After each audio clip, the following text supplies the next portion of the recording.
तो सोचा कि आप लोगों की खैरियत पूछ लूँ, सलाम दुआ कर लूँ। अच्छा किया।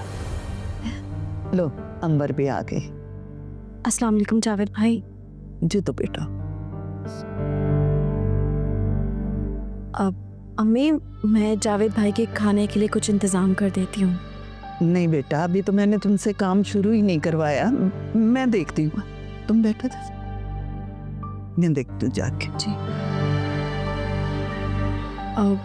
मैं ज़रा अम्मी के किचन में हेल्प कर देती हूँ। अंबर, ये जूस कैसा बना है?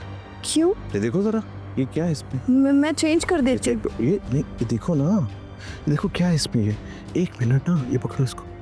ये देखो, ये इतना गर्म क्यों है?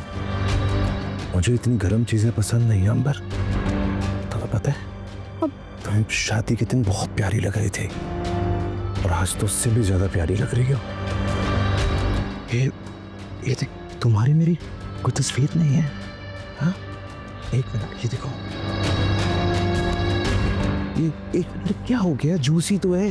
प्लीज प्लीज मेरा हाथ छोड़े। तुम्हारे हाथ कितने प्यारे हैं अंबर। प्लीज जावेद भाई। अरे अंबर।